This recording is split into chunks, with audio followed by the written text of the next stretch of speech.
right, sounds like we're back. So thank you for your patience. While you guys are kind of perusing, we were talking about Fleegan asked about the gnome jeweler, and then Dror was asking about if there were any dwarves, and just as you guys were starting to look around, he starts looking around to see if there's any dwarves, and he sees Tiandra and Durgal actually coming over from the tug of war, kind of knocking the dust off and shaking their heads a little bit. And they go over into a glass blower's tent, which is actually what they do. They're a couple of glass blowers. And they're open their tent back up after the bout with you all, and start setting their wares back out. So that's the other dwarves in this area. You guys also notice that for some strange reason, Fleegan just kind of stops, goes rigid for a few moments, and then begins sweating profusely. Okay. Maybe about 5 seconds or so, and then kind of just shakes his head and blinks his eyes a little bit and kind of looks around at you guys. What was that, Fleegan? Didn't you guys see it? See what? Fire. Fire everywhere. What? What are you talking about? Flames. Everything was on fire. What? Are you okay, Fleegan? I don't know.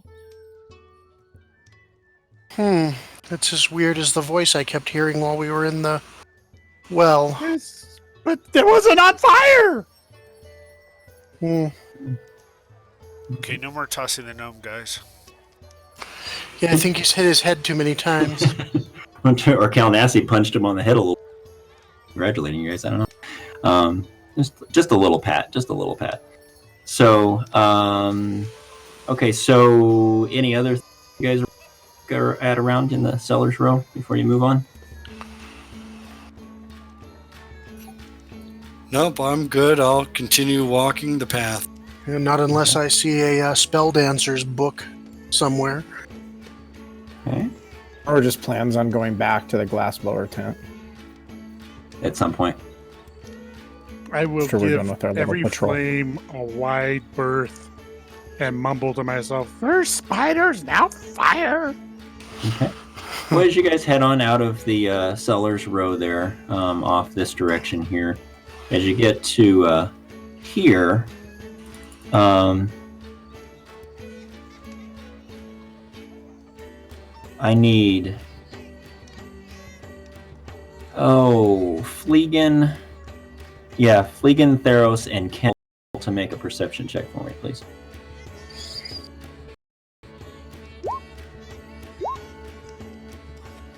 Ken is too busy concentrating on what's wrong with Fleegan. And Fleegan's too busy avoiding fires.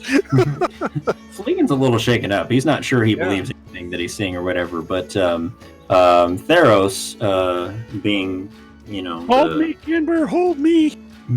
The tall man who can kind of see up above everybody's heads, and Theros sees up in the top of an old tree over here, perched a rather large red-crowned hawk with bright red eyes. And it kind of sits there for a little bit, and it regards you, and you regard it. And then, after a moment or so, it flies away. Did you guys see that big bird? That's a funny looking bird. Was it on fire? I think No, it wasn't a There's no phoenix. fire. It wasn't a phoenix. It was just a big hawk. Yeah, and it you just have this strange, uncomfortable intuition that it somehow was potentially observing you, and seemed a little bit creepy. I think perhaps that team we tugboat with put something in your drinks. Yeah. Maybe. I don't know. It's interesting. Fleegan's not feeling well. Kenna heard things, and now I'm seeing things. Yeah. But there are lots of people walking around, and I don't know, maybe smell down there. Who knows? The weird smell down in the old well area or something. You guys just kind of think about it and think, well, a lot of weird things have gone on today. Who knows? We'll see. So you guys head on by. You see the beast wagons right here, and you see the manticore and the owlbear, and again, as Selvra is tending to them, and you guys, love the pets, the beasts, and the crowds are just absolutely enamored by the beauty of them and how Selvra is able to corral the manticore and the owlbear, and they actually perform in the tall tent. That's one of the big draws of the show. But right now they're actually in the wagons as she's kind of tending to them before their show later on in the afternoon. And as you pass by the old stage over here, you see Grelda and Grayson, the two bards, kind of tuning up and getting ready for the next show. There's not a crowd gathered at this point, but you move on.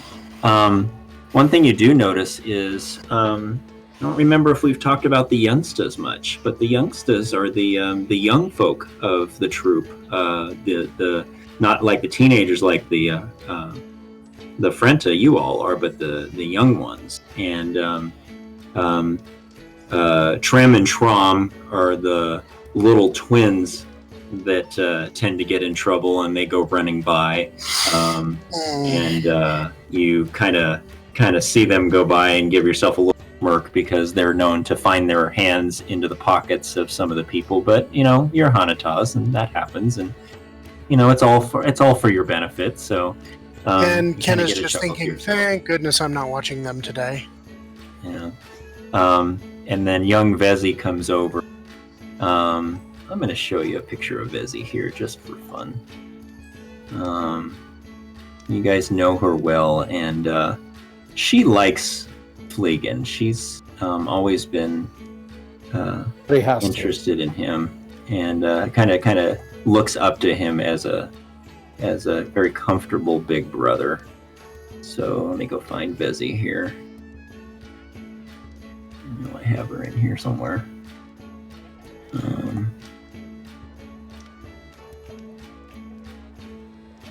There she is. There you go. There's Vezi.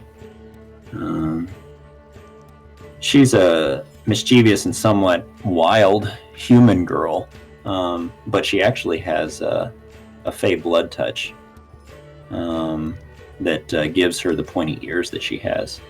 She has very pretty features, and actually her ancestry is Sendestian and Wood Elf as well. So she's kind of an interesting mix of a lot of things. She gives her very exotic looks, dark brown skin and silver blonde hair, and light purplish eyes. She's a sweet little girl, and she kind of wanders on over, and she grabs Fleegan's hand. Maybe you catch the hint that she has a little bit of a concern in her eyes as she looks at Fleegan, and she just kind of smiles at you and says, "Hey bro, how's it going today?" Hi, Vezi. It's a little crazy today. Crazy? Oh, yeah, it's kind of fun. Hey, there's a puppet show going on. Come and watch the puppet show with us. I think it'd be lots of fun. Oh, and did you see that funny little boy? He likes to stick his finger up his nose, and we kind of laugh at him and all. Have you seen him? He's kind of wants to come over and play with us, but we're not sure that we want to be around him because he's kind of a stuck-up little brat. Oh, Smedley! Oh, is that what his name is? Well, now we know what to call him when he goes by. Hey, watch out for the group. Watch out for the group. Don't get in their way. But I gotta run now. We're gonna go help Sevra take care of Amiga. So I'll see you later. Have a good day. Sounds like fun. Stay out of trouble. We won't, you know us. And she heads off. She just kind of gives you a little pat on the hand. It's away. But little brother Jareg, that's Theros, his little brother, or not Janig, sorry. He, you see him kind of off in the distance, and he's looking around the edge of the tall tent. Kind of gives you all a wink as he disappears back around the side of the tall tent. All right, so you guys are heading back over this direction, and you start heading by the livestock pens. You see the various livestock that are used by the troop to help feed the troop and keep the food available for them to be able to sell in the food tents and stuff like that. And everybody roll a D percentile for me. Score back there smooching. I don't know. Grower's doing something.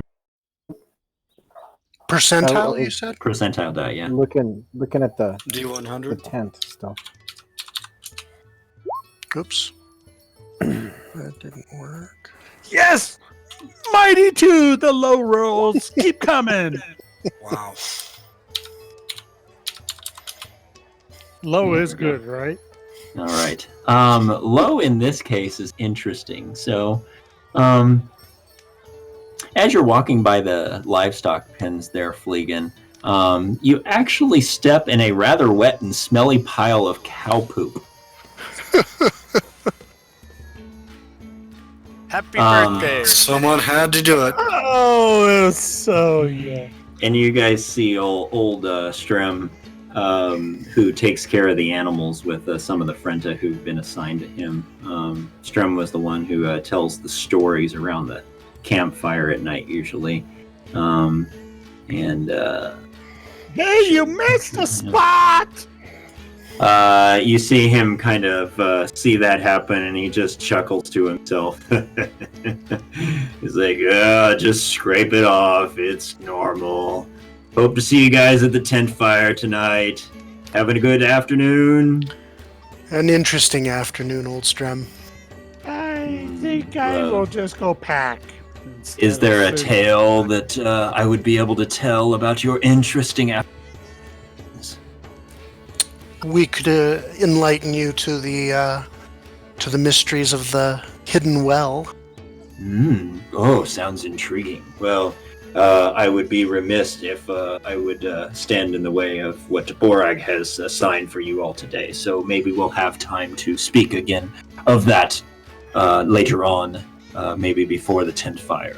I'm intrigued. I like the tale. So carry on, my friend. Of course. All right, so you guys start heading back over this direction towards the main food and drink wagons. And as you get about to that point, you actually notice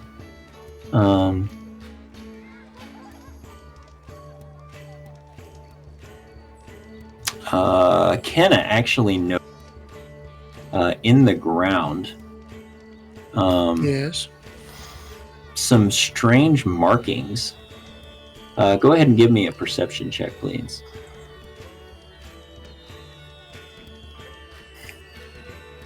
Try to click on the right one this time. Oh, not good. Okay.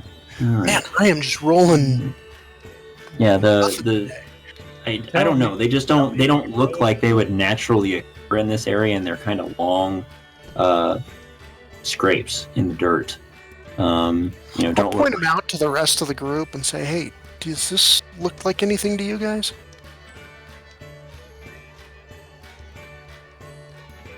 I'll take a look. I will as well. Okay, go ahead and give me a nature check with advantage, Theros.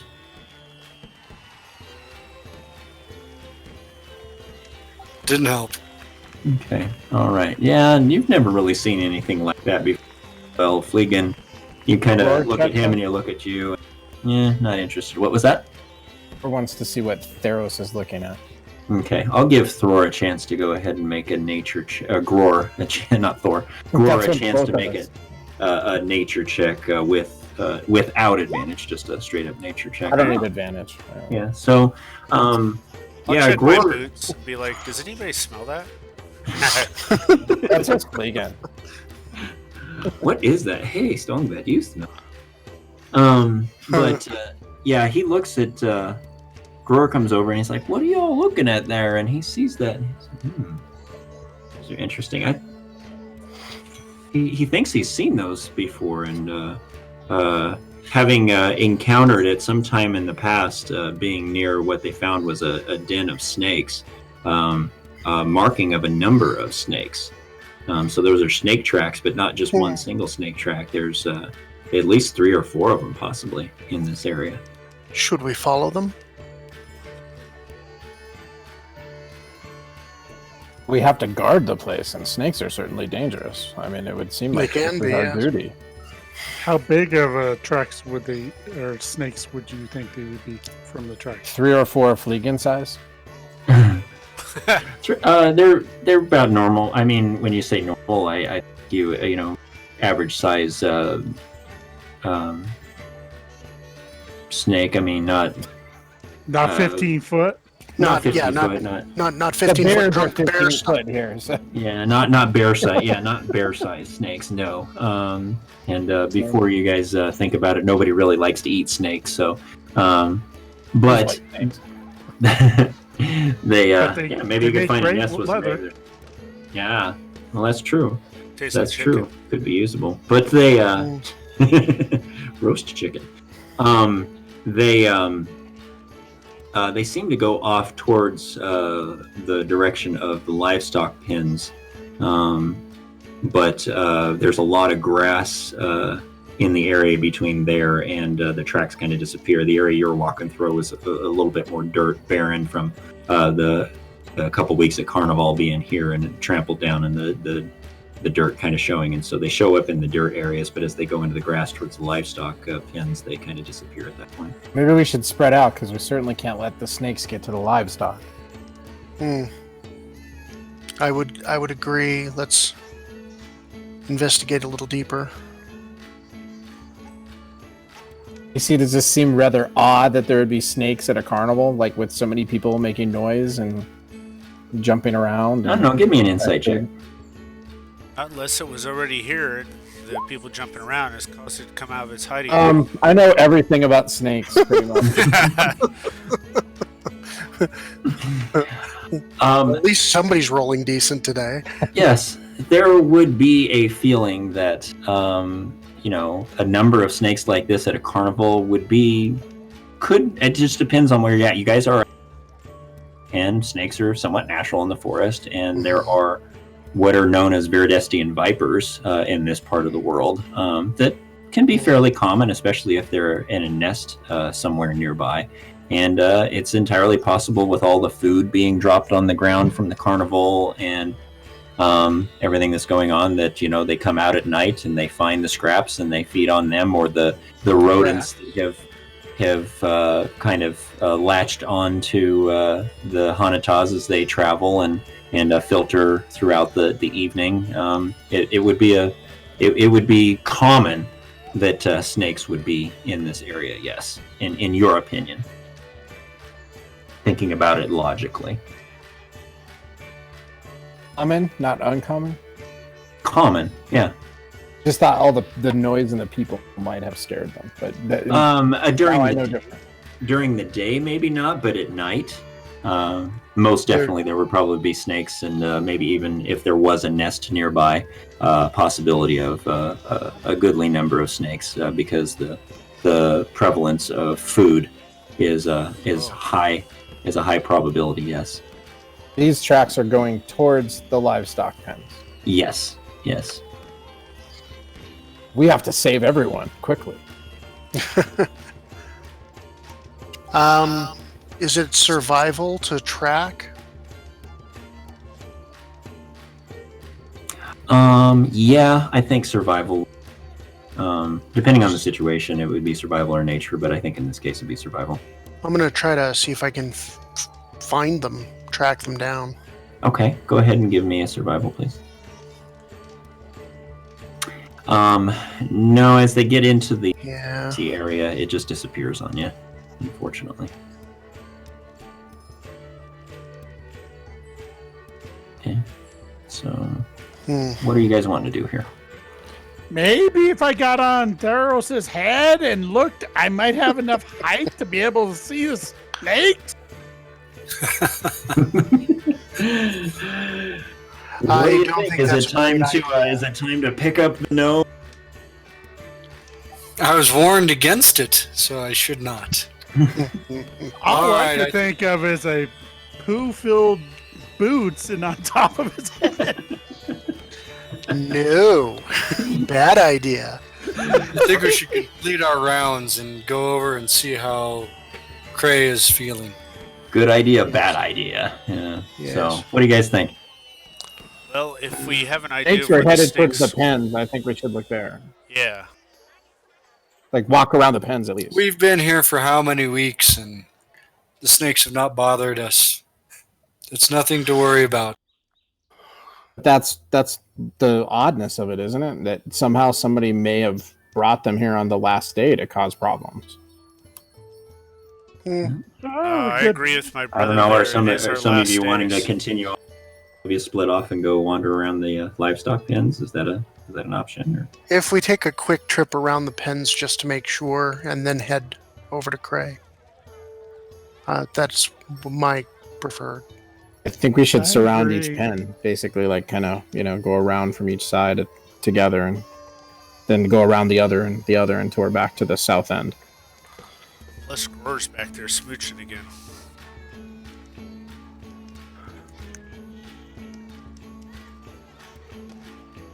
So, what I'm do you looking think? for the snakes.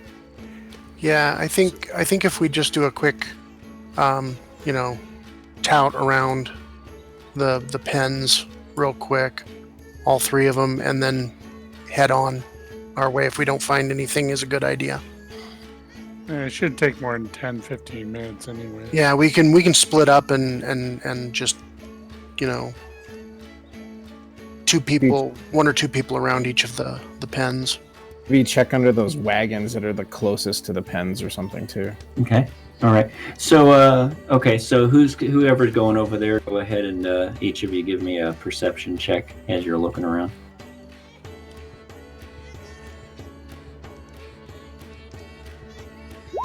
There we go. So you guys all head over that way.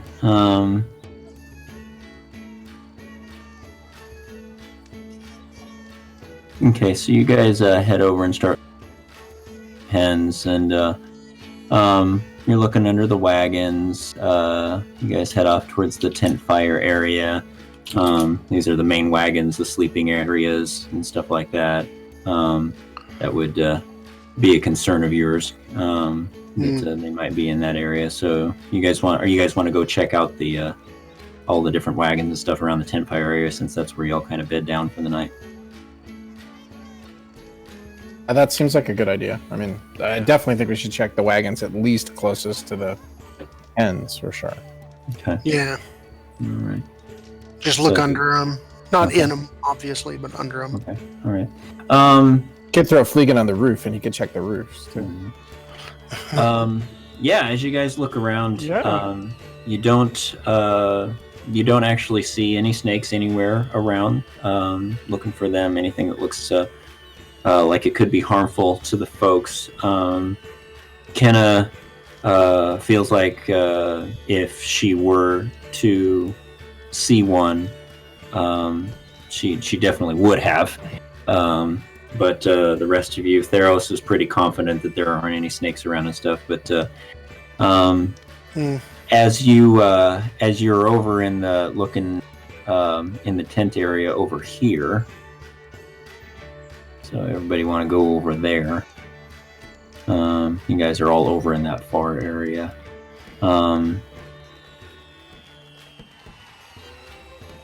Not really finding any snakes or anything like that. You hear a loud by the stock pens, and the commotion begins with yelling, punctuated by anxious and agitated mooing, and. you immediately begin to remember the trouble that the troop had had with cattle rustlers near Bienshire about a month or so ago, because the cows were starting to moo and everything at that point. Brings back that memory. Yeah, head that direction. I mean, Okay. post haste. Is one of the pens necessarily the cattle automatically? Yeah, the think this one is the cows. cattle The here. cows are over in this pen here. So the cows are over in this pen here. So I think you can see them there, right? Yes. Yeah. Yes, yes. Okay. All right. So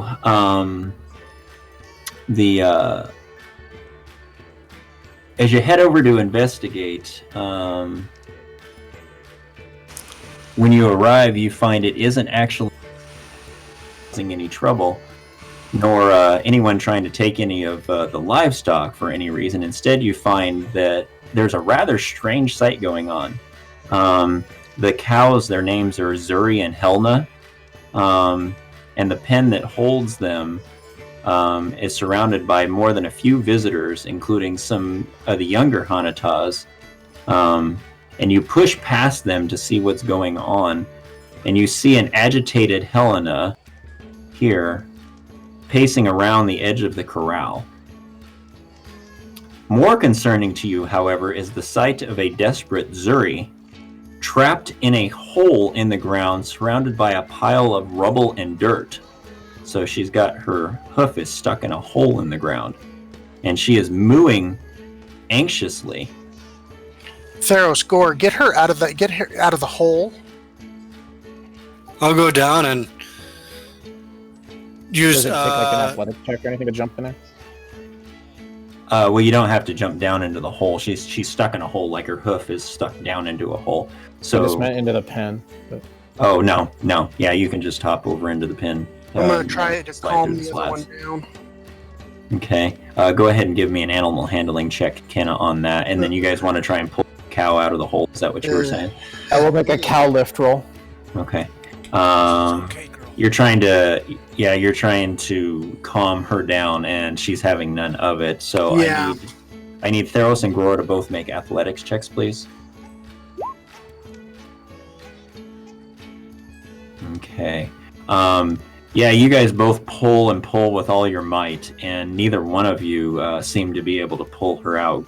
Gror, you almost feel like between the two of you, you get there really close and you have the advantage, and then all of a sudden the dirt moves under your feet and you slide a little bit, and the hoof goes a little bit farther down into the ground.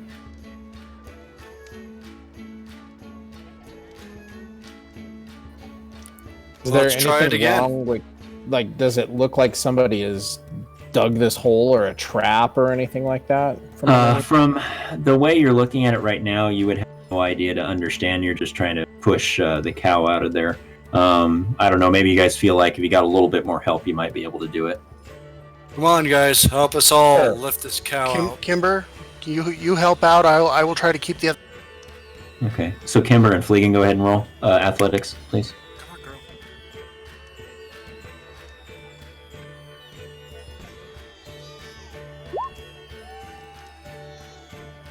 Okay. All right, with the help of the other two, it takes only a few minutes at this point to pull the cow free of what looks to be a sinkhole that collapsed beneath her. And from your vantage, you can see that the hole appears to be about 5 feet deep. Oh, I need to show you this too. Sorry. Got there's that picture right there Oh, of wow.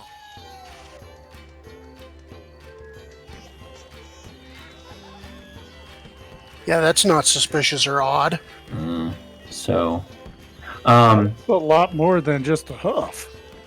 well, at this point, as you pull her out, it starts to, it's as you pull them out, it starts to kind of open up a little bit, and it looks like it's opening up into a sinkhole at that point. What do you guys I do? think we need to move these cows to another pen. Yeah, Or maybe even just block off this part if we could. No, I think we better move the cows. yeah, I agree. Okay. All right. So you guys are going to try cows in there.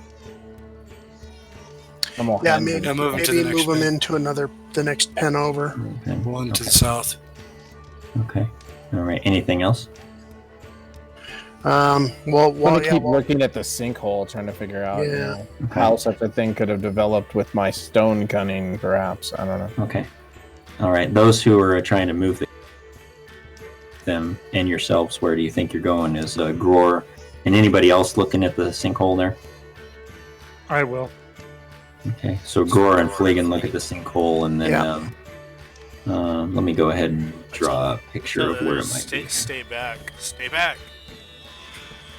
Ask Fleegan if he knows of any snakes that dig sinkholes underneath cows.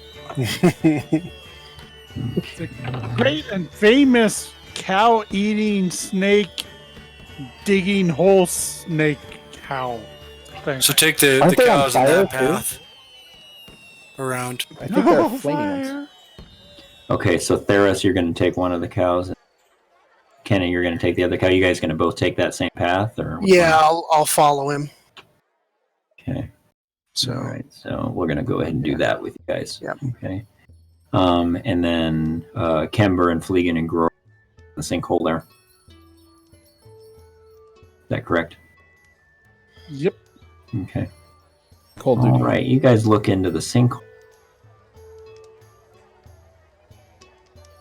Small, rough tunnels look to extend everywhere in several directions from the depression that held Zuri, forming part of a larger den. However, before you can speculate on what sort of creature dug the burrow, the question is answered for you as a number of angry, hissing snakes emerge from each of the tunnels. Called it. Small, the small You said they were crowd on quickly fire. disperses in near panic. mhm. But Zuri and Helena turn on the serpents, ready to protect themselves. As you were trying to pull them out of the pen, and actually we'll go ahead and put you guys back in here because you didn't really actually take your route because you didn't get very far with them. So the cows are part of the fight. So initiative, please, everybody. Select your tokens. Oh, great. And my rolling continues. And so does mine. I do think you have a gooey reward for that, don't you? I'm saving it for later. So I am going to. And I do not. I'm going to use my Kismia's luck.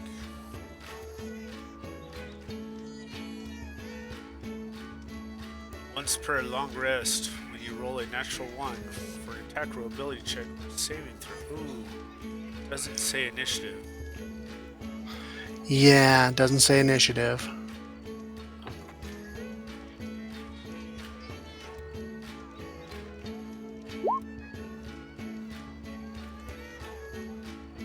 Okay. Why do we have so many in here? Oh, I didn't roll. Rolled a Okay, I 9. have a lot of people in this initiative order, and I'm not sure why, but we will get that cleaned up here in a second. So, Kimber, what did you have? A 10. 10. Okay. And then... Go away. Okay, and then Fleegan, what did you have? 9. 9. Okay. Theros? 13. Okay. Kenna? I got a 5. Okay, and then Gror?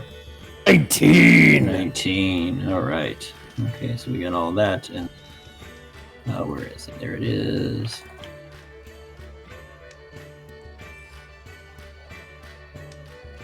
Okay. Drag these over here. Okay, everyone. Okay. So, one rather large snake actually kind of gets the jump on everyone. And Yeah. it's going to, I was expecting snakes. yeah. It's That's actually, why you beat everybody but the giant snake. It's Probably true. It's going to Good call, see Theros as a threat and try and bite Theros. Didn't expect the bloody Spanish Inquisition. Okay. The Spanish Miss. Inquisition. It's going to miss. So Gror. The big one that's fast is not anywhere near me, right? It's right above you. That's right above me. Okay, then I will chop that one. Okay.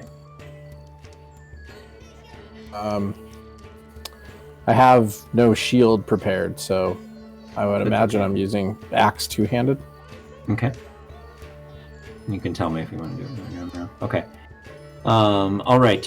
You try and hit it, but it was taking a strike at Theros and when it moved out of the way before you hit it. So that. There, Theros. Now you can kill it.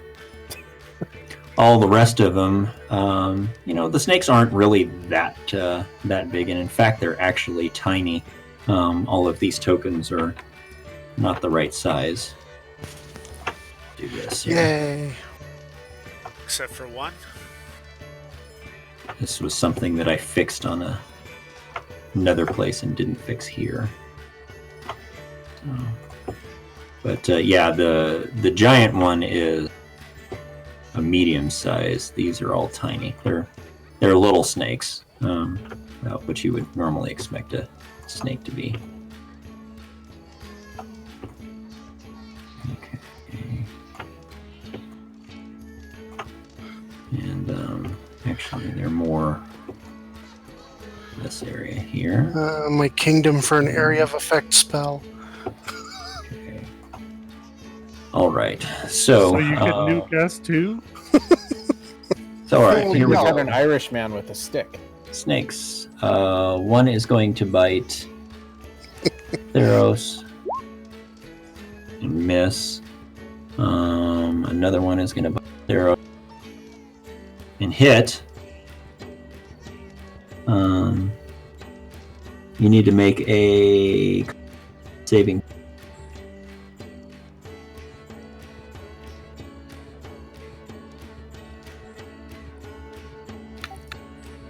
Theros could move a little bit. It could Okay, possibly- you take 1 piercing damage, but the poison does not affect you. And then a third one tries to bite you, and it bites you as well for another piercing damage, and make another Constitution save. Please. All right, and that poison doesn't affect you either. You are quite resilient. All right, there are going to be 2 that try and bite Gror.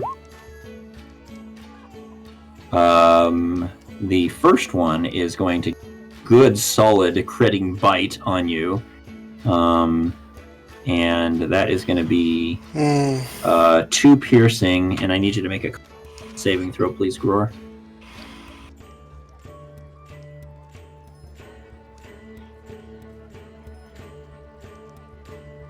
That is poison, so I think dwarves have advantage, right?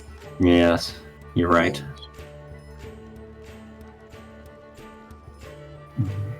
Gror, did you hear that Constitution saving throw?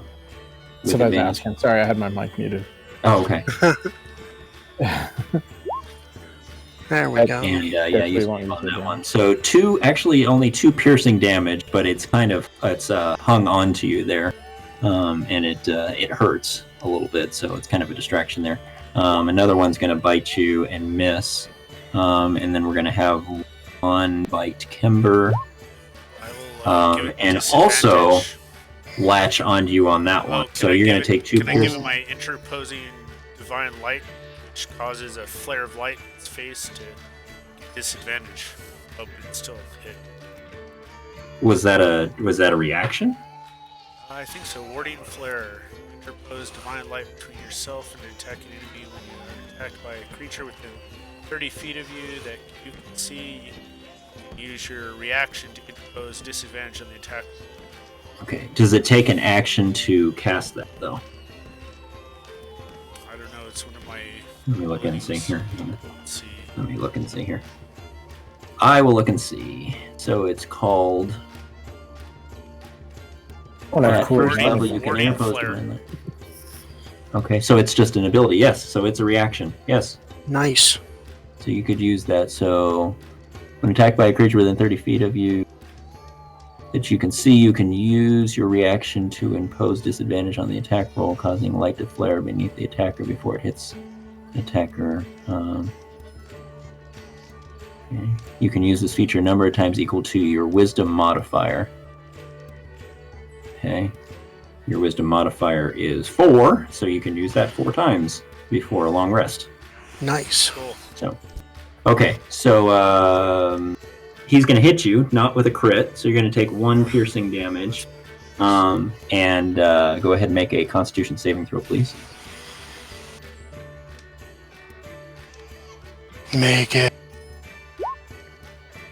Or fail. You Either are way. not. You are going to take 4 poison damage on top of that. Who needs a drink? Yep, poison. And are you guys handling your on your character sheet electronically? Yourselves? Why Okay. Yes. Okay. All right, perfect. And then looks like Fleegan is going to have the other 2 try and bite him. One is going to hit you for 1 piercing damage and make a Constitution saving throw, please, Fleegan. You succeed, and the other one to hit you barely for another piercing damage. I need you to make another saving. My AC's 14. I have it as 13. It's 14.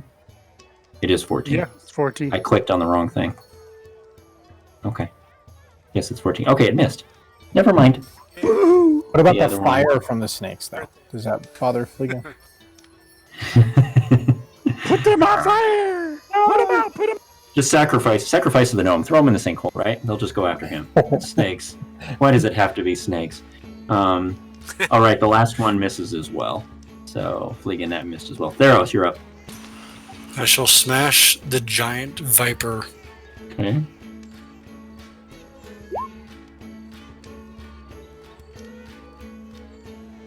Or That's not. gonna miss. Yep, that's It gonna has miss. too few legs. That's the problem. It has no legs. Yep. Yeah, the It's Graxel just a likes to go leg. after. Yeah, it That's likes all to it go is after is a things with leg. lots of legs. Yeah, Kimber. Nice. Trying to remember, we're pretty much good on all of our stuff again, right? We didn't have. You have all of your spell slots back. Yes, Oh, okay, that's you right. have all of your spell slots. Let's disintegrate snakes. Well, if I could do a con, but can't do a con with everybody here. Yeah, I would be Theros if I tried to do a con.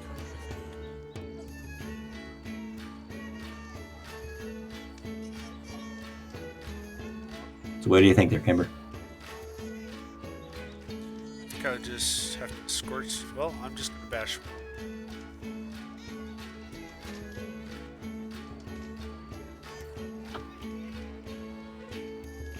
Yes, that is going to.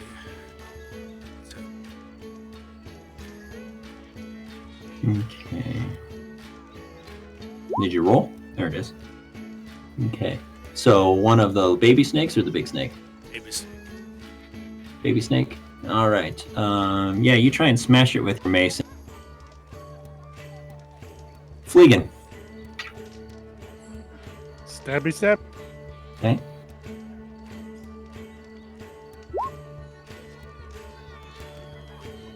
Hey. Roll on the critical weapon crit table, please. I don't think we've had a session where Fleegan hasn't had a crit. Or a natural one following that. Yes. Yeah, it helps to tell You them. strike with extreme force. Roll an additional set of damage dice above and beyond your critical roll. So, yeah, roll your damage and then roll your damage one. And then Which will sneak take that attack as the damage. second, the second, yeah, and then the sneak attack on that.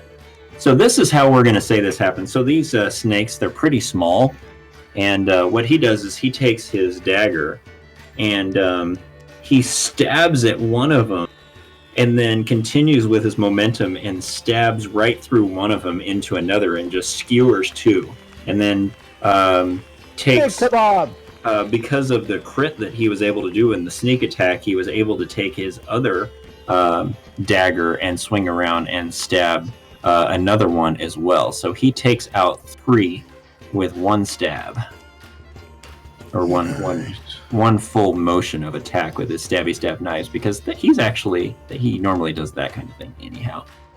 So I need to get you out of the way. Is how it does it. That's how you do it.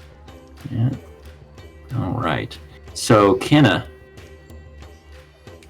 Yeah, so Kenna's gonna move to here, so she's flanking with Roar on the big one.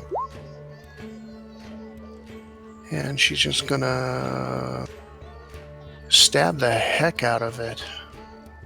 Right in the heck. Get it, man. Yep. Okay. Give me a stab. All right.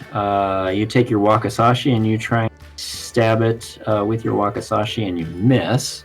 Well, I am flanking. Doesn't that give me advantage? No. Okay. Not in 5th edition. Okay. But you could make an offhand attack with the sword. I will do so.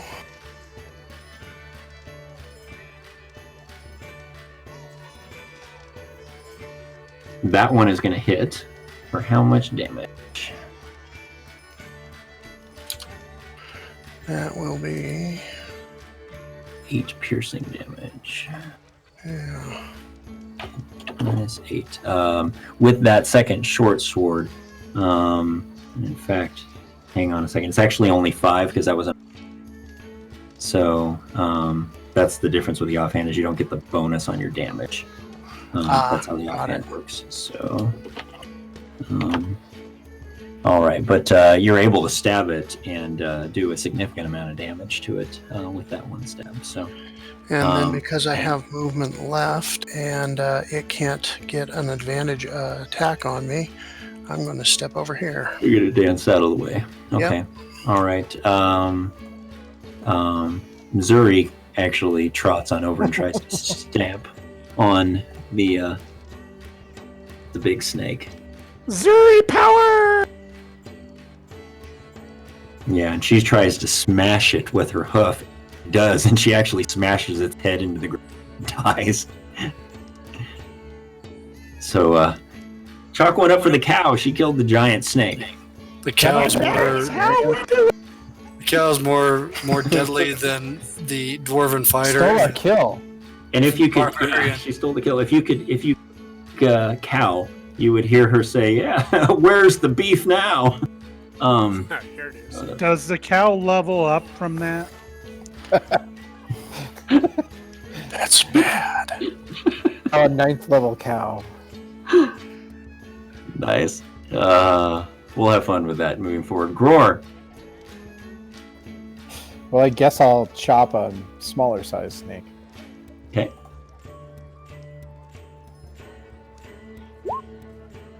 All right, you hit it. Go ahead and roll damage. Okay. All right, you kill it. We'll have you kill this one here. Good job. Yeah. All right. The snakes are going to try and bite, so 3 are going to try and bite Theros again. All the belts we'll be able to make after this. Yeah, no kidding. You guys save everything. Oh, it bites you. 1 piercing damage, and then go ahead and roll Constitution save, and you succeed. The next one misses. The third one, 1 more piercing damage and a Constitution saving throw.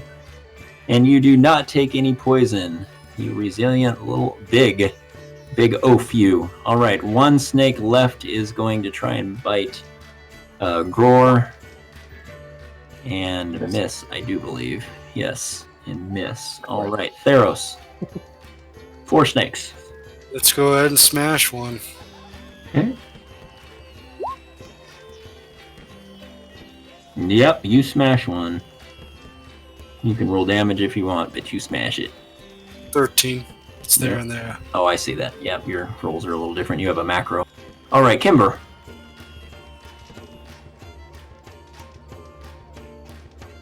I'm gonna go for that one in the center there and try to smash it.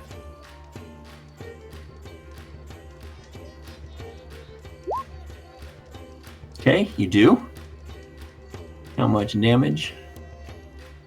All right, you smash that one good with your mace. It's dead. And then Fleegan. Looks like there's 2 on the other side of the hole there, up near Theros. Yeah, I will stab. Okay.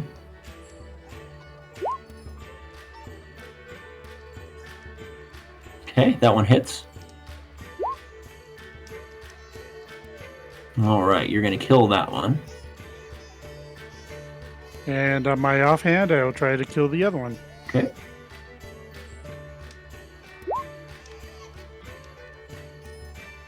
We're having snake leather for tonight. All right, you guys take out all of the snakes fairly easily. Ooh, a little interesting, but you guys take them down. See what happens next here. Now the flaming snakes come out of the hole. No flaming snakes. Although flaming snakes would be kind of cool now, wouldn't they? That would be awesome. Having flaming snake meat, maybe. All right.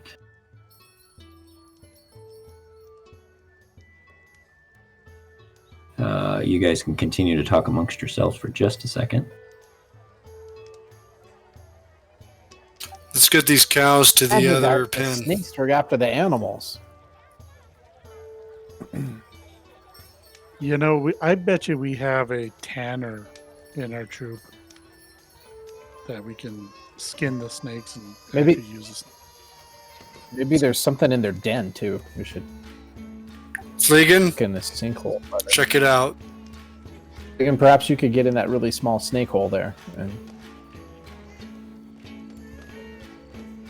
Dwarves like to be underground more than gnomes. Again, snake with hole. sending the node now in the hole, right? So what are your guys' actions? What do or wants to look in the sinkhole more. I'll take the cows to the other pen. He's upset he's only killed one snake. That's really the biggest issue. Moping. I'm gonna start skinning the large snakes and see if we can salvage any of them. I've got to get some small knives and start poking snakes. They're a lot more effective than axes with snakes. Apparently. Okay. So you guys are just going to grab snakes and start skinning them, nothing else? Or And is move this the going cows. into the sinkhole? Move the Yeah, cows. Okay. And move the cows to the other. All right. We move the cows over to a different pen. Theros goes over there. You guys start skinning snakes. All right. Strem comes wandering over with kind of a smile on his face and an approving grin and says, "Well, that we were talking about a story earlier, but that, my young friends, was pretty spectacular to see you non-abashedly handle what proved to be potentially a messy situation. But we may have to make up a story about that as well, shall we not? Thank you for saving Helena and Zuri. Yes, that would not have gone well. There are milk cows, and we need the drink more than anything. Zuri might have saved us all, actually. So, well, oh yes, oh look at that. Forgot about that. Put the big one to rest, did she not? Color snake killer from now on. Mm-hmm. Maybe Tell we him will. He wants to check out the sinkhole and see how that could have happened in the pen, or how they could have nipped it when they set up the pens. Perhaps there's like tunnels and stuff down there that, the whole area is weak. Somebody gonna do that, or are you gonna do that, Gror? Well, I'll do it. Okay, so Gror hops down into the sinkhole, about 5 feet deep, and there's little tunnels for the snakes to slide through that go off in each direction. Go ahead and give me a perception check, please.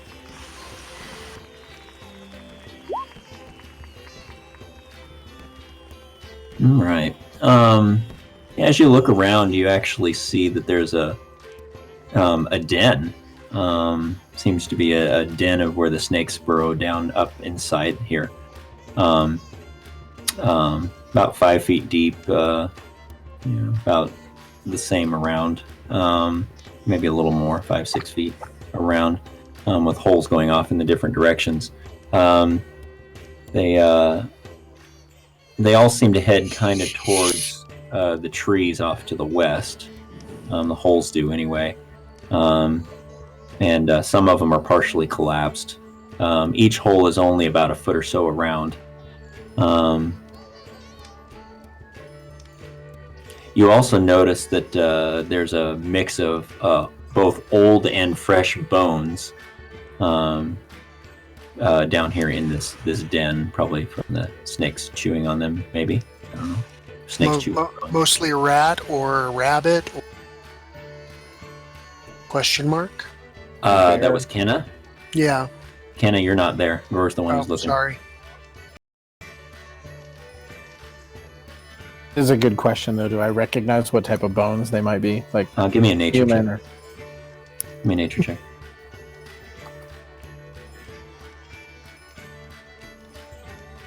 Advantage? No. Since I know so much about snakes? You seem to understand the tracks of snakes, but at this point, no. No, it's the bones. It's kind of hard to tell. I'm not really familiar with what the bones are themselves. They're not human necessarily? You're not sure. Or cow? You're not sure. Oh. What's that? I'm that clueless. I'm that confused. Yeah, you're kind of that clueless about this at this point. But you do dig around, and like we said, it's a fairly large.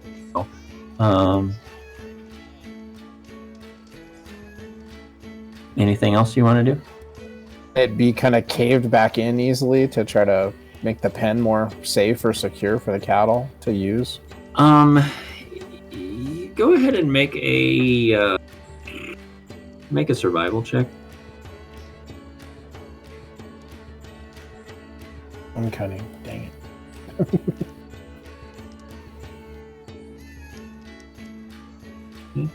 Yeah, you feel like with everybody's help, you could probably go ahead and kind of bury it. There'll be a depression in the ground, and it might be in the best interest of everybody to kind of put some sort of a barrier around it so the animals don't wander into the depression. But you could kind of bury the whole area and kind of get it filled in and stuff, and that way, if anything tries to burrow its way back out, it should be able to be seen. Girl will ask for help doing that and kind of start. Yeah. All Jump right. in. So yeah, you guys just go ahead and bury the depression in a little bit to the point where you can do some digging around, and you guys spend the next 10 minutes or so just kind of scraping dirt from various areas around that, and make it more of a depression than a big hole in the ground. Kind of grade it out a bit. And it's actually not as bad as you thought. It kind of fills in pretty well, kind of packs down pretty hard and stuff, and feel like, and you talk with Strem and let him know that, maybe we could do this as a or something, fill it with some water. Maybe that would help protect it a little bit, and they could the cows could then use that to drink. But we're also going to be packing up tomorrow, so maybe we don't worry about it at this point, is what he says. So, Cover it with some hay bales or something. yeah, that's a good idea. Yeah, great idea. Okay, so And when we're done, I learned about that in my skinning snake this- class. Yeah, I bet. So when we're done skinning the last snake, I'm going to go drop them off to the closest to the tanner of the group. okay. Matching snake belts. We're a team. Actually, Fleegan, what you realize is that, it would be something that would be good to be done on your travel as you head off to Pronendal. So right there nearby is a wagon that's a place where a lot of the tanning supplies are kept. So you just kind of pick it all up and put it into that wagon there, Yeah, right that's to the what I side. mean. So yep, and so yeah, you pack that up. So cactus, corn, succotash recipe for snake. Is that what I'm seeing? Mmm. Tastes like Wow. chicken. Mm-hmm. Yeah. I like how sounds it's rattlesnake dead. good. Might be in your best interest. Yeah, it's a little safer that way. What do you guys think? You want to enjoy a little bit of rattlesnake, or you want to head on? We'll head to see my father. Okay. Are we supposed to check on something? Yep, Yeah, keep that's what I going and was- check on him. No, the blade guy we were supposed to go find. Yeah, Yeah. Cray the Blade. Yeah. Yeah, that's my father. Okay. And his dad. All right. So yeah, you guys head back back around towards the entrance. Crowd. It's even getting more crowded. As people are still kind of filtering in. There's a lot going on. You head towards the gambling tents.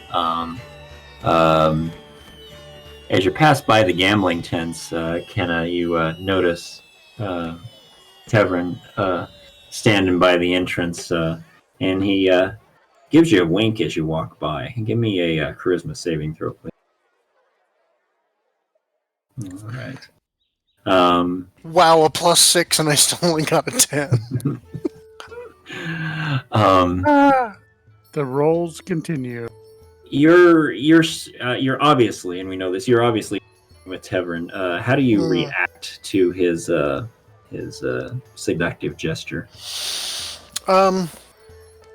She blushes, turns her head away slightly, and kind of picks up speed a little bit, heading towards where her dad's at. Okay.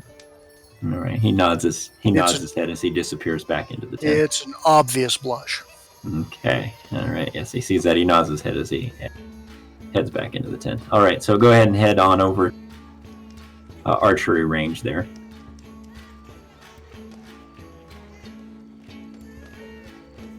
All right. And as you get there,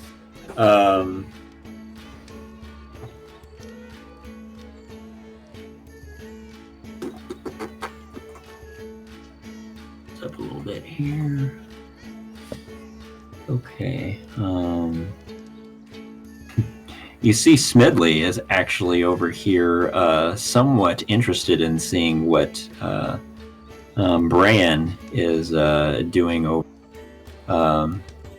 in the Skillet Arms ring, and he's watching very closely at what's going on. But to describe to you what you see the archery range. On the far eastern edge of the series of rotting stumps and old sacks full of hay that have been lined up at the edge of the woods, aspiring archers and would-be woodsmen challenge the Hanatas to contests of archery and of the knife or hatchet throwing. Closer to the tall tent, a roped ring allows wagering on melee battles that are fought using blunted weapons. You walk up to the archery range area where Cray the Blade, stoically quiet as ever, is engaged in a knife-throwing bout that is closer than you imagined possible. His opponent, a slight man with patchy red hair and a twitch in his left eye, is unimpressive looking, to say the least. Yet, he seems to be giving Cray a rare trial of his true skill. Nearby, a mixed group watch the contest with great interest, clearly showing that bets have been made. As the two men weigh each knife in their hands and prepare for the next throw, Bran stands off to the side, seemingly staring off into nothingness with his blind eye. He nods in your direction as you arrive. Nod What do you back. guys do? Nod back at Bran, okay? Mhm. What else are you guys going to do? Ask him how the contest is so close. What, who could throw knives as well? Yeah, Cray looks over at you. It's up a knowing hand that says, "Not now, not now." I look around for my, waiting for that new beautiful lady to come back. Mm-hmm. Okay, keeping an eye out for that. All right. Well, as you guys are standing there, Cray slowly puts his hand down he goes back to the contest, and you watch as each man throws for a second and a third and a fourth time, each time matching shot for shot. Then the slight man makes his final throw, striking just to the right of dead center. The crowd, it cheers before falling silent to watch Cray. Do you do anything at this moment? I will look over at the nearest townie and say, "You want to put a side bet? 1 gold says Cray beats him." The townie tries to ignore you, but after you say the second 1 gold says that Cray, you said 1 gold says that Cray beats him? Yes. Is that what you said? Yeah. Yeah, the Cray wins. Cray wins. He kind of looks down at you.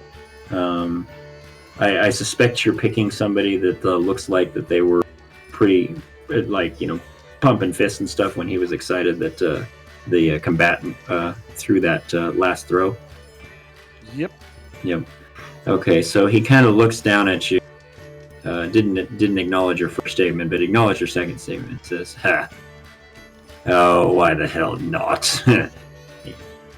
I can't even imagine somebody would have the ability to make that last shot." So he says, I'll see you a bit. So 1 gold, you said? 1 gold. 1 gold. All right. So the crowd cheers, and then they fall silent to watch Cray. And with a flash of silver, the perfectly balanced blade sinks into the wood downfield. Only a hair's breadth closer to the center mark. Cries of joy and outrage ring out and paid. Fleegan, how do you respond as you get handed gold? Nice doing business with you. You hear him mumble under his breath as he walks away. Damn Shazats. Oh, bastards. Rigged. Yeah, it's rigged. It's gotta be rigged. So, you hear some say, no one stands a chance against that one. It's a fool's bet. Several of the others around him nod in agreement. Some grumble. Nothing real serious at that point. Brian, on the other hand, cocks his head and looks at one of the complaining men before gesturing toward the party. And says, how about these fine youngsters? Would a few of them be more of a suitable challenge for a grown man such as yourself? He adds with a condescending chuckle. The man's eyes flare in anger, but he grudgingly says, fine. I'll compete against your brats. Just don't expect me to go easy on them. I'll shoot the bow with one of them, and my pal Jend over here will throw the knife with another, and then if somebody wants to get dirty, well, Big Ned over here will swing sticks with one. And I got 10 golds on each says we win. You've recognized the trio from previous days. The man's name is Burston. He has a full beard, and along with a long sword, is carrying a bow with a quiver on his back. His friend Jend, wow, that's hard to say, is a skinny man with red hair and a scraggly red beard. And then Big Ned,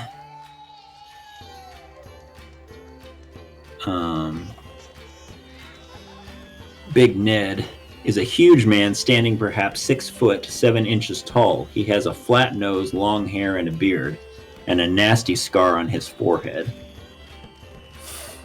So they all look at you in response to the challenge. And Smedley over here says, ha ha ha! What do you guys think? You think you can take him down? I've seen you do some amazing things, but I know these men, and they're pretty good at what they do, so I don't know. What do you think? Anybody else use a bow than Gror? Yeah, Kenna has a short bow, but she's better with her swords.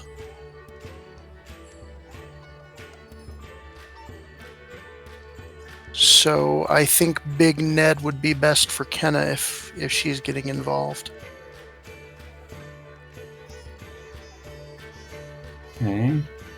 I'll go stand next to Smedley and sort of keep him calm so he may not interrupt my brother's and sister from winning these contests. I think Birthday Boy should throw with the knives for sure. Oh yeah. I don't know. Bo is singing out to me. Are you good with a bow? Are you proficient with a bow? I think if I used a bow, I might be the one flung down the rank. Yeah. Wile E. Coyote style. That's right. So, Worston, while you guys are kind of discussing this, Gror Worston will do looks bow over. if nobody else will. I'm pretty good with it. I've got that as my weapon Yeah, tactic. or Worston whatever. kind of interrupts you all as you guys are talking. Like, yeah, you young Shazam. Stand here and you think that you're going to go up against us, but you can't even decide who can do what. This is going to be simple. Come on, boys. Yeah, figure it out.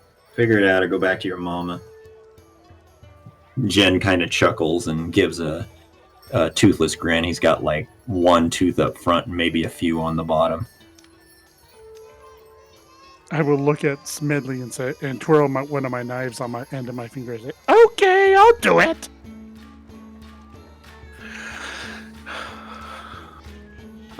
Smedley comes over and he says, "Whoo! Let's see. If I was old enough to bet, I would bet. But I think you can do it. Tell me, where'd you get the knives?" Everywhere you get knives, you just pick up knives. A knife here, a knife there, everywhere. But you didn't. But you didn't There's steal them eyes. from somebody. You didn't steal Smedley, them from somebody. let me tell you where he got those knives from, and I'll kneel down next to Smedley and start talking to him in a low voice just to keep his attention. Or I'll string his bow to do the archery though. Okay. So Gror was going to do a archery contest? Is that what I understand? I'm sorry. Yeah. Yeah, okay. So I'll put you over here with him, and then Fleegan's going to do the knives, and Kenna's going to spar with Big Ned. Okay. Yep. All right. Go ahead and give me I want Kember to give me a persuasion check, please.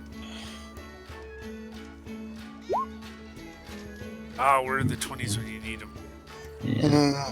Okay, so you're talking with Smedley a little bit, and he's just kind of, he's maybe half listening to you, but he's distracted by what's going on over here, but he's not really getting in the way, but he kind of quiets down. He seems interested in what's happening. Cray and Bran kind of stand off to the side here in the back and look around. Big Ned kind of flexes his muscles a little bit and smashes his fists together in a show of strength and prose before Kenna there. Okay. All right, so why don't we start, or hang on.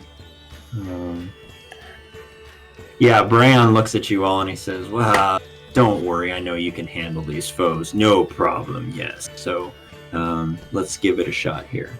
Any other comments or smack talk or anything you want to do before we get started with the contest?" Kenna will actually go up to Cray and kiss him lightly on the cheek and say, "I have this, father," and walk over to the ring and jump in. He looks at you and places his hand on your shoulder and smiles and says, my dear one, I do believe in you. I believe I have taught you well. I have I have faith. Yes. Go get him, girl. Go get him. So, as he says such, anybody else? Nope, That's I'll just 2 out of silently stare them down, my arms crossed. All right. We're going to start with the knife contest. So, what I would like you to do is I want you to make an attack roll, please. And I will tell you what happens when you make an attack roll with your throwing knife. So Is your it throwing best? attack. That's 2 out of 3, or It's you're gonna make 5 attacks.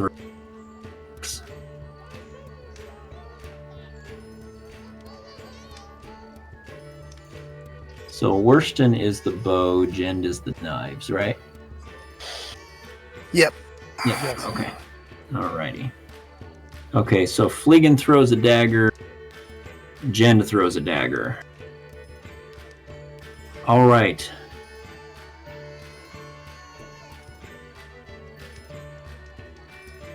Okay. So, Fleegan, you throw a knife and it hits in a very good spot near the target.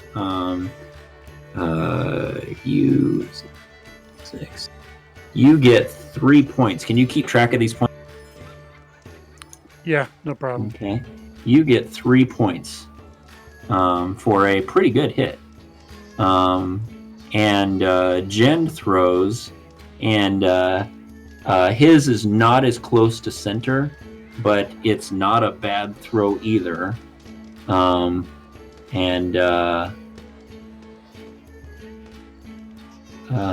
He gets 1 point. So if you can keep track of that for me, please. Got Okay, it. go ahead and make another one.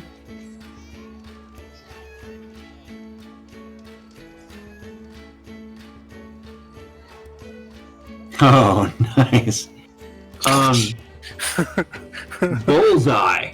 10 points. You take your second shot and you drill it right dead center. Like you couldn't have even gone any outside of that. So 10 points.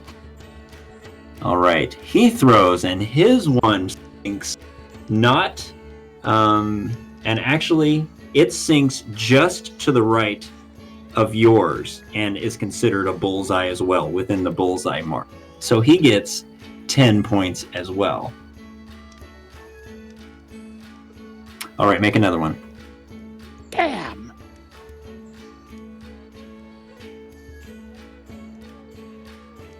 All right. That one is going to get you 1 point as it lands on kind of the outskirts of the target. Whereas Jen throws one and hit just outside the bullseye mark for 5 points. Okay. That was 3, right? That was 3. Roll Ooh, it. look Roll at that. again. Roll number 4. 14 versus 6. Okay, my lag must not be very good. Okay, so number 4, you're going to get another point, 1 point, for kind of hitting in the outlying area, whereas Jend is going to get 3 points for hitting in a little bit closer. Okay, so what's the total right now going into the last throw? 15 versus 19. So Jend has 19. That is correct. Okay. All right. So Fleegan, go Ouch. ahead and make that last throw, and let's see what happens.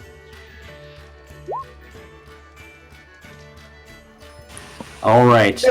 You get a little nervous down, and your dagger goes wide of the target. Jend throws, and he nails it, hitting just outside the bullseye area. And with that, Jend actually wins the contest. So there's that one. All right, we're going to do the same type of thing with Worston and his bow contest with Gror. So Gror, what you're going to do is you're going to shoot your bow, and then Worston will shoot his bow.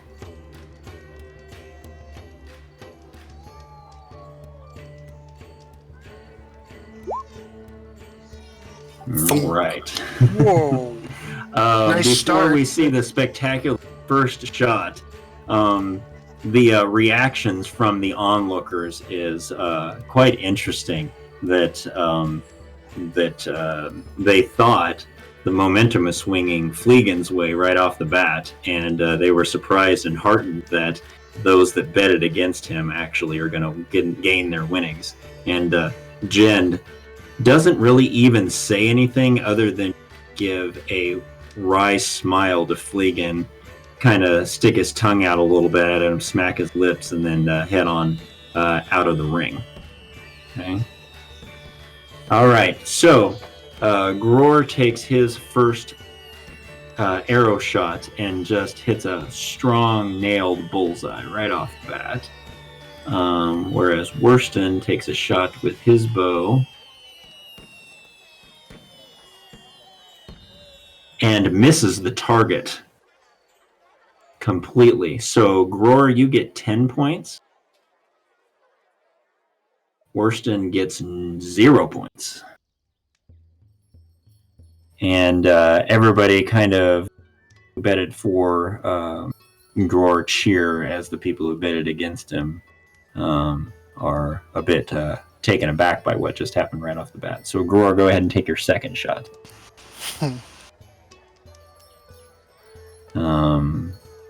All right.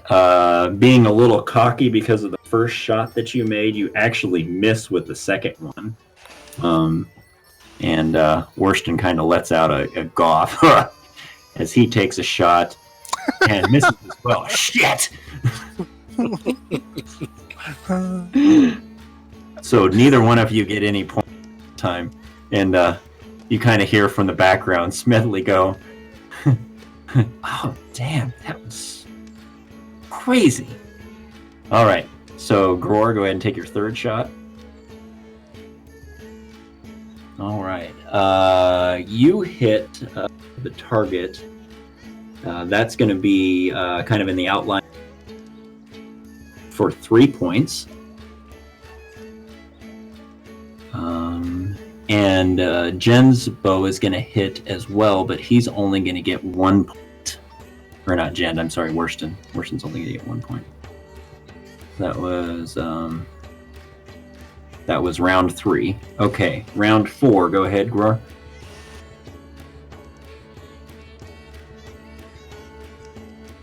Nice. Nice. All right.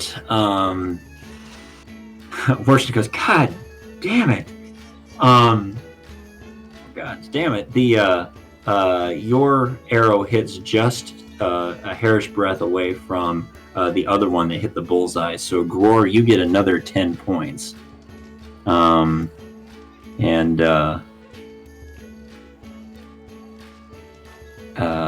Kimber's talking to Smedley.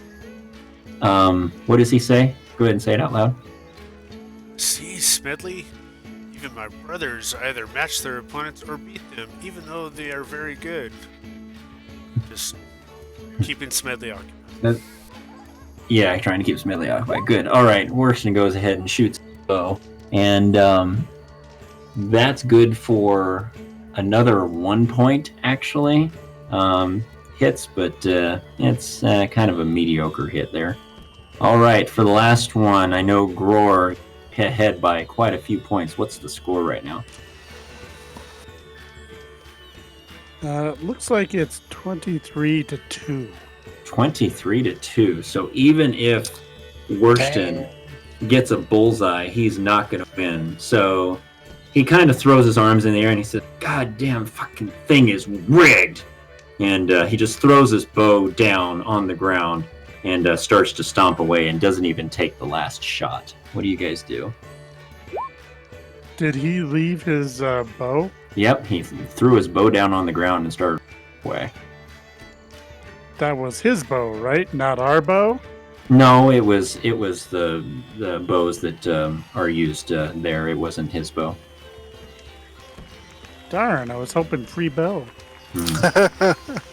No, I forgot to tell you guys. They actually hand you both, and in that you actually hear him say, "Rigged, these damn bows. They let us use our own bows." You know, seem to think that they could do this, but so Gror takes the final shot. Yeah, you hit the target. It's kind of out on the edge a little bit, but you hit the target in non-spectacular fashion. But you win. You win this competition, and Worston kind of heads off to go to the ring off to the side with Jen to watch and see what happens with the I was sparring. watching him stomp away while he shot that one. Yeah, That's only the outside. yeah, that would make sense on how you missed that. So, all right. Anybody doing anything else before we go on to the melee contest? I'll walk down to the ring and watch it. All right. So both Big Ned and Kenna are given blunted weapons. Okay. Yep. You obviously don't get to use your weapon. Yeah. What's going to happen here is that you're going to make an attack roll against each other. Mhm. Okay. You're going to take damage as normal, Okay. and it's going to be non-lethal combat. So you're going to hit each other with the blunted weapons and Yeah. do damage to each other. And then the first person to go down unconscious is the loser. I'm going to cast Cure Light on myself beforehand because I'm only at 6 hit points. Okay. Or Cure Wounds. Okay. Actually, go ahead and let Bran do that for Okay. you. Okay. I wouldn't use your spell on that. Just go ahead and go back up to full health Okay, as got they're it. getting everything ready.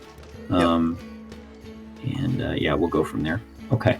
Hey, All hey, right. guy! Last time somebody hit her, she kicked them in the nether regions. He kind of Better looks protect over. yourself. He looks over at you. He puts his hand in a circular motion in front of his nether region and starts stroking back and forth.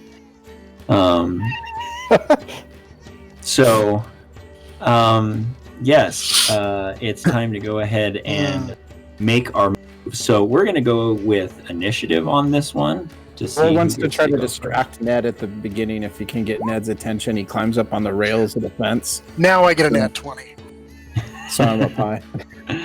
Okay, so we're going to say that first, and I will go ahead and give you a free attack because of that. Because Gror jumped on there and made a bit of a distractive move to Ned. And go ahead and get a free attack, Kenna. Hey, I helped too. Yeah, we could say that, but that's how it worked. All right. So yeah, you try and hit him with your weapon, and surprisingly enough, he sees it coming and steps out of the way just at the last. Can So I you point miss. out real quick that we've all had natural 20s and it's just gone downhill after that? Yeah. Possibly, yeah. I There is a remember lot mine of going them. downhill. Boy, there's a lot of them. Nice.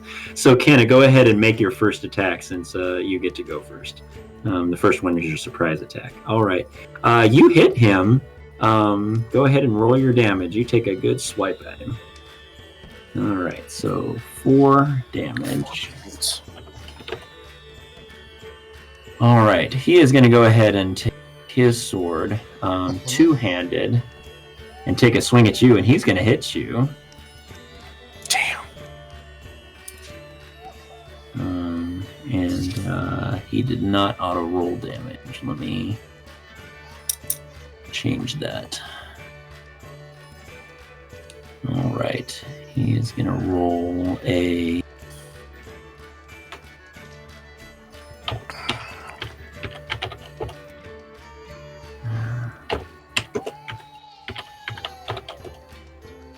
All right, 9 damage. Ow! What the? Not cool, Ned. Not cool. Should have let me step in the ring for you. Yeah, he hit kind of hard with that. So go ahead Yeah, and that take was your a damage there, Pretty and big you'll hit. get. Yep.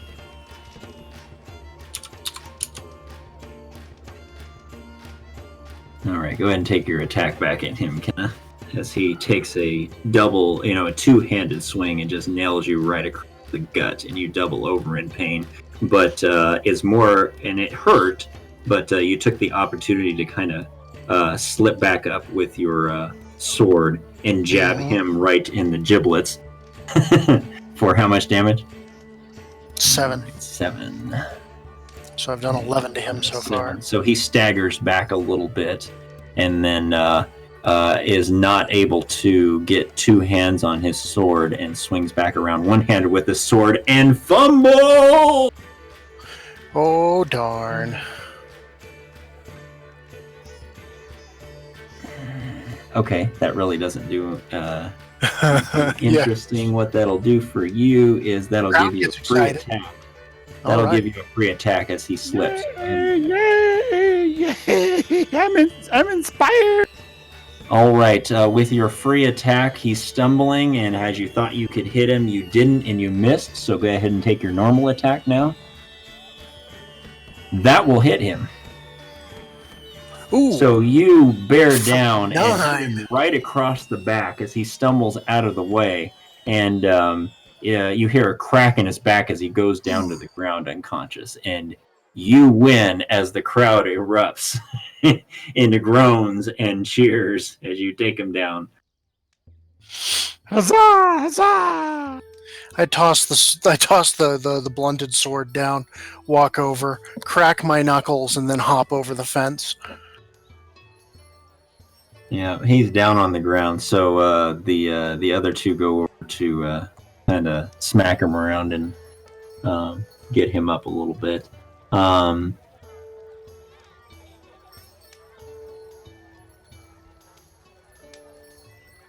All right, so Being knocked unconscious was the only way he could leave without being embarrassed. yeah. So they're kind of helping him, and they take you see Worston take a bag of coin and toss it over to Brian as the three of them walk away. Do you guys say anything or do anything? They don't even really say anything or look at you guys. They're Nope. Just gonna let him walk. Let him go. yeah. Okay. So the troop actually wins 20 gold for that. They didn't get the full 30 because it was the one contest they didn't quite win. But they got that. And blame it on the no. yeah. So Brand goes over to Kenna and slaps a hand on each of your shoulders and says, "Good work. Keep up your guard, though. Yes. Someone after your life could have taken advantage of that opening that you have there, or perhaps those were some good shots that you made. I'm glad you've both been paying attention to the lessons we've been giving you." Of course. Yeah, but Prey kind of comes over and not a condescending, but more of a instructor voice says to Fleegan there, mind the wind and control your breathing, young one. You'll hit more consistently in that case. You had some great shots there, but not consistent enough. But don't forget your footwork. You've also got to move to stay alive in a fight. Remember, keep that guard up. And Yes, master. Yes, master. so he gives you some words of wisdom there. And in the meantime, what do you guys do? Has no advice for Gror? The advice he had for very similar to the advice he had for Kenna. It was more of an admonishment and a praise for your abilities, but just make sure that your shots are a little bit more direct and consistent the next time. So he had some good shots, but consistency could be better there. What he said. So, Cray, how are you feeling this morning? Or this day? Heard you had a rough night. Yeah, it's been a rough night. I'm worried. I've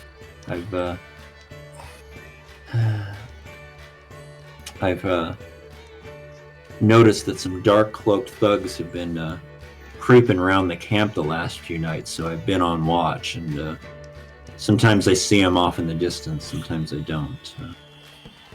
Almost caught up with them last night, but they disappeared before I had a chance to get near them. It was 3 of them. I don't know if you've seen 3 thugs around. Yes. There We ran are 3 3 that were thugs bothering off. the priest. Yeah, there were 3 that were bothering the priests. So you still, are we still going, or are we okay? Oh, went green again. Yay. Okay. All right. Well, we'll just go with it. So, one of those nights. So yeah, he says that's quite intriguing. It may have been the same ones that I was seeing. Maybe keep an eye out for them. I just have a foreboding feeling. It is the night of dark omens, and something just doesn't feel right. Something feels off today, and I'm a little concerned. So, as of any days that you go around and do your rounds and your duties, today is the day that you might want to keep a good watch on what's going on. So, Kenna Brain goes ahead. Healing potion. So 2d4 plus 2 health. Okay.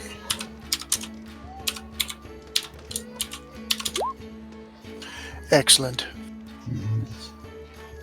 And he says to you all, it is dark night of portents. And Smedley goes, what is that we were talking about over here?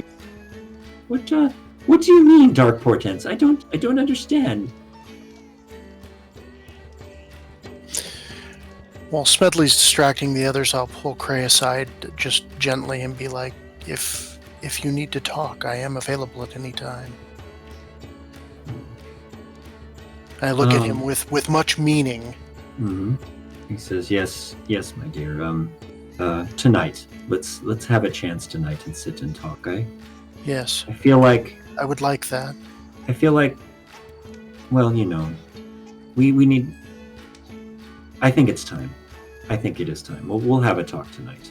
Yes. Seek me out. I will. So you guys ignore Smedley? Well, I do. Okay. All All right. I'll To go Smedley, over him. it means that we just won that contest. Wasn't it thrilling and exciting? Don't you want to tell us how great it was?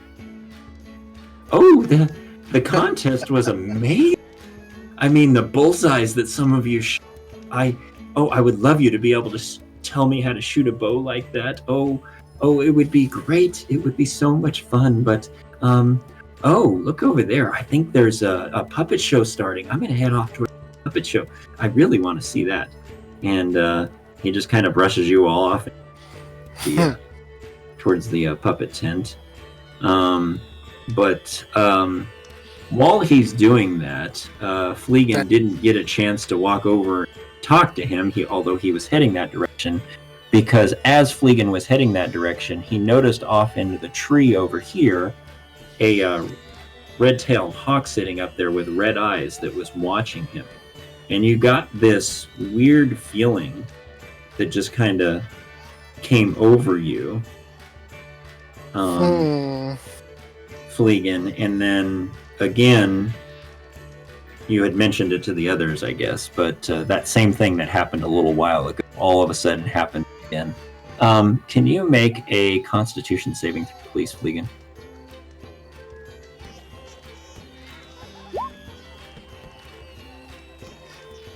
Okay. All right.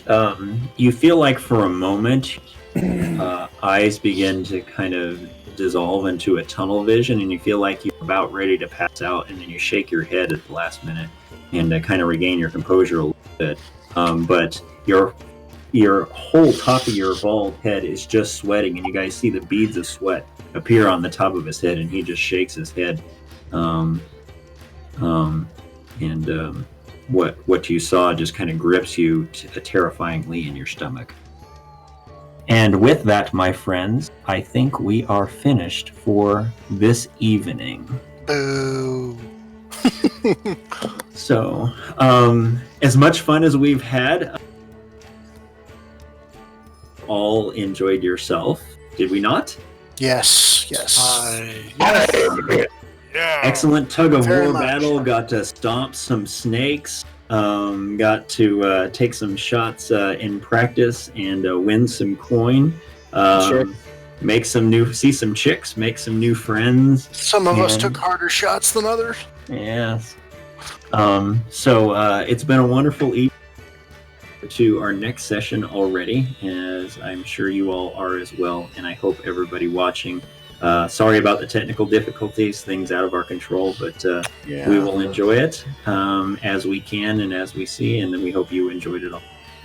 So, as we always say, when we say goodnight to everybody, say it with me, folks. The eyes have it. Let's say it together. The eyes have it. And my friends, I leave you with a parting greeting of may all of your adventures be sticky and stay on, as we're going to show you a little bit of a promotion for the Great Gooey system known as the game that we're playing, The Darkest Dream. So have a good evening, folks, and enjoy the video, and we'll see you next time. Good night. Good night, everyone. Night. Night.